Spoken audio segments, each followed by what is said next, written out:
everyone! Welcome to Social Studies with Ms. Rogers, World History Edition.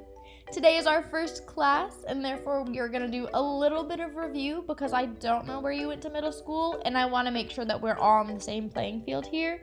And we're also going to do some new stuff. The new stuff is going to be the Neolithic Revolution. So, let's get started. Before we get into the nitty-gritty, I do just want to go over that history is just the chronological record of human events. It typically focuses on cause and effect, but again, it's just a record of things that people wrote down. There's a time period called prehistory, which refers to the time before people wrote anything down, but in all reality, there's so many things about the world we will really just never know about because it either wasn't written down, we can't find it, or we can't translate it. Something you should always note, though, is that because all of history is the retelling of something that happened, it's always going to be biased. Think of your teachers. If you really like them, you're going to go home and you're going to say, "Oh, Ms. Rogers is so great. She lets us do whatever we want. There's like no rules in her class." And that might not be the case. You just really enjoy being there. But if you think I'm boring and if you think I'm terrible, "Oh, Ms. Rogers is the worst, she's so strict," and again, might not be the case, but that is your perspective and that is what you are going to think about the situation. Therefore, that's how you're going to tell the story. And history is the exact same way. The winner always is going to tell history, so it's just important that when you are looking at history or a textbook that you can identify that bias somewhere because it's always going to be there. Something that helps keep history as factual as possible are tools like artifacts and sources. Call this educational, I have receipts. Artifacts are objects created by humans to help us learn more about them. They're typically an item of cultural or historical interest, and it tells us a lot about what they took the time to create and what materials they had. Another example of an artifact could be a primary source. A primary source is something that was written down or drawn during the period of time that's being studied. An example, let's say that you saw this terrible car accident and you told your friends about it. That's a primary source. You were there, you have actual first-hand knowledge. A secondary source is a source that was created after the fact, maybe about the event or time period. You saw this terrible car accident and you told your BFF Ethan, and then Ethan went and told Lily. Ethan telling Lily is a secondary source. He might have gotten the information from a primary source, but he did not have first-hand knowledge, so he might accidentally or even purposefully smudge the details. You know how rumors and gossip go. Everything is biased. Again, that's why it's so important when you're looking at political issues, history, textbooks, whatever, it's important to be able to identify the bias. We typically use these tools and artifacts to understand early humans and where we come from. What we know or what we think we know about prehistoric human life could change if we ever find more information. But as of now, we consider the earliest forms of humans hominids. A hominid was a human-like creature that walked on 2 feet instead of 4. We believe they lived in Africa about 4 million years ago. I'm sure you've all heard of the word Pangea and the theory that once the world was just one giant landmass, and over time the continents broke and drifted apart along the tectonic plates. Well, hominids lived during what historians hypothesize as Pangea time, that these hominids lived on this giant landmass, but in the area that we today consider Africa. We used to think that hominids, and therefore humans, stopped walking on all fours because they had to free their hands in order to use the tools that they created. But after finding a skeleton that historians called Lucy, who we believe lived about 3.5 million years ago, we're finding that that's not correct. We aren't entirely sure why hominids started walking on 2 feet instead of 4, but we do know that using tools came after hominids started walking on 2 feet. As hominids started evolving and gained more intelligence, it's believed that the earliest humans, more like modern humans, descended from 2 new groups that were formed, Homo sapiens and Homo sapiens sapiens. Homo sapiens, or wise humans, are typically called Neanderthals. You probably know them better as cavemen. Because Homo sapiens sapiens, or wise humans, yeah, I don't know, I didn't come up with the name. People do weird things, and that's something I'm going to say a lot this semester. But we found that Homo sapiens sapiens were more intelligent, and it said that they spread over the globe as they searched for food and new hunting grounds. And that takes us to something called the out of Africa theory. The out of Africa theory is the theory that all humans, no matter ethnicity or where you're from, belong to the same subgroup of human beings that originated in Africa and moved all over the world of Pangea, out of Africa. I also need everyone right now to understand that Africa is not just one big country. You would be so surprised how many kids don't understand that at the beginning of world history, but Africa is a continent, like North America. Africa has a lot of different countries in it. It is not just one big place. It is an extremely diverse area. So back to the Homo sapiens sapiens. These people spent their years in a nomadic lifestyle, meaning they moved around based off of not just what they needed at the time, but seasonal changes and animal migrational patterns as well. They had no real home to call their own because they were always on the move or in a new place. Eventually that would change though, because some people would eventually learn that you could domesticate plants. What is domestication? It just means to tame for human use. I know it looks like a big word, but don't let it intimidate you.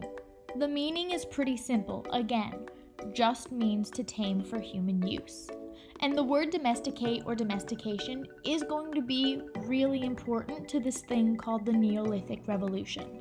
The domestication of plants just means that people learned they could plant whatever seeds they could get their hands on, and food would grow if they took care of it. I don't know if you know anything about growing plants, but it takes a long time. So it wasn't really feasible for anyone planning on growing plants to just leave and move around. They needed to establish more of a permanent settlement for themselves. While in these more permanent settlements, people saw that they could also domesticate animals, not just hunt them and eat them for food. They could use them on their farms like ox, they could use sheep for wool for clothes, they could use different animals like cow to get milk, so many other uses. And as more people got on board with this domestication train, they started settling near each other, and it became to create this idea of civilizations, because as more people started living near each other, they typically found it was easier to work together than alone. Now we can introduce this big scary looking word called the Neolithic Revolution, and we're going to break it up. So first let's look at the word revolution. It's something that I'm sure you've all heard before. A lot of people believe that it only has a political connotation though. The definition of a revolution is just the substitution of an old system for a new system. And that can mean politics and government, but it doesn't always have to. But a revolution is just the substitution of an old system for a new system, the change of an old system to a new system. And now we're going to look at this more weird-looking word, Neolithic. Neolithic is just Greek for new stone. And what that means is that they typically sometimes call the time after the Neolithic Revolution the New Stone Age, which can be kind of confusing because it's also going to be called the Bronze Age. But don't let that confuse you. We're going to talk more about that later on. But the Neolithic Revolution is really just a change from an old system to a new system. Now let's get a little bit more specific. In our revolution, the old system was this nomadic way of life, was this moving around based off of the needs of our individual family unit, or the seasons, or the animal migration patterns, and not having a secure settlement, a permanent settlement to live in. Our new system in this revolution is this new lifestyle. It's the domestication of plants, the domestication of animals, living around each other in a permanent settlement instead of just wandering for the rest of our days. This is our new lifestyle. This is the new system in our revolution. And that is the Neolithic Revolution. It is just changing from the lifestyle of nomadic people to more of a permanent settlement. They also call this the first agricultural revolution. Now, did the entire world do this? No. There were plenty of people that still stayed nomadic, but we just don't know too much about them because one, if you don't stay somewhere long enough to leave tracks, what are we supposed to learn from? And two, a lot of these people were very minimalistic. You eat what you kill, you're always on the move. You don't really want to keep a lot of things on you because that's a lot to carry. So again, Nothing there for us to really study. But we digress. These new concepts of civilizations are what we're actually going to be looking at. So after the Neolithic Revolution, when people started settling in more permanent areas, it turned into creating communities. When you have a bunch of people living in one area for the first time, really in history, it's going to create a new way of life for everybody. Farming is going to become a lot easier because everyone is doing it. And when everyone is farming, there's a surplus of crops. A surplus just means that whenever you get whatever you need, there's still a lot left over. So when everyone is farming so much that there's more food than anyone really needs and a lot of it's going to waste, it means that not everyone needs to farm anymore. And that's going to create a need for different kinds of jobs. This is going to give people the opportunity to explore, to learn, to create new things like inventions such as the wheel, sails that are going to allow people to do even more things, more exploring, and it's going to create more jobs and more normals for their new lifestyles. Eventually, this is even going to create the idea of social classes. There are going to be a lot of villages that are going to be created around this time, especially depending on where people settle. However, not all of these villages are going to be considered major civilizations to our standards. Again, we're just going based off of the information that we have from this time period. Could there be more ancient civilizations than what we learn about in school? For sure. Could some of these smaller villages maybe have aspects of civilizations that we don't know about? Maybe. But we don't know. We base what we classify as civilizations based off of 5 characteristics of civilizations. Pause for a second, because some people are going to be like, Ms. Rogers, what are you talking about 5? Because some schools actually teach 8. In all honesty, they're the same thing. Some are just more specific than others, and it just depends on what your teacher likes. I personally like teaching the 5 because I think it's easier to keep track of 5 characteristics. There's just something about being able to count them on your fingers that mentally makes it feel more manageable. In school, we typically learn about 4 ancient civilizations, and to be honest, the order may vary depending upon what teacher you have, because some textbooks say Indus came first, some say China. It really doesn't matter. What does matter is that all of these civilizations exhibit the 5 or the 8 characteristics of civilizations. The first characteristic is advanced cities. A civilization must have at least one advanced city. The difference between a village and a city is really just a trade center. You have to have a market.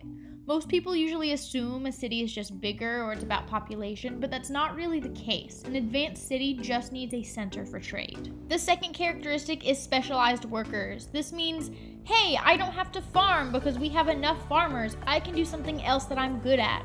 This could be a blacksmith, a priest, an artisan, a record keeper. Anything who specializes in a specific kind of work is a specialized worker.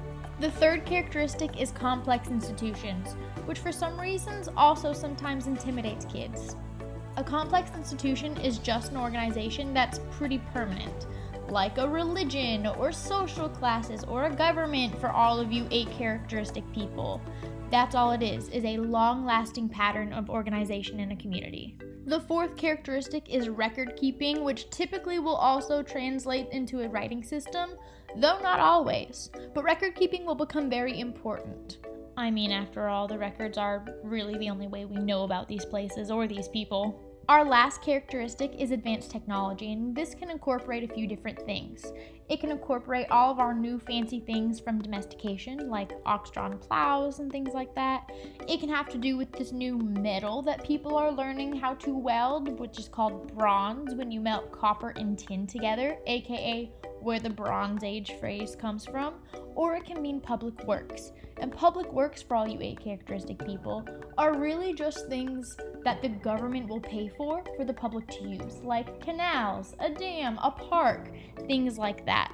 Those all fall under the category of advanced technology. So those are the 5 characteristics that all of our civilizations have in common. Now, as you can see, the 4 ancient civilizations that we're going to be learning about in school have something else in common. It's that they all are near bodies of water. And I don't just mean the seas and the salt water, because you can't drink that and you can't plant with that. I don't know why everyone always thinks that's an option, but it's not. It'll dehydrate you. But all of these civilizations are actually near rivers, and that's where these civilizations actually get their names, ancient river valley civilizations. And that is where the Neolithic revolution is going to lead us until next time when we start actually looking at all these river valley civilizations. But until then, I'm so glad that you survived your first flipped classroom video. See you guys next time.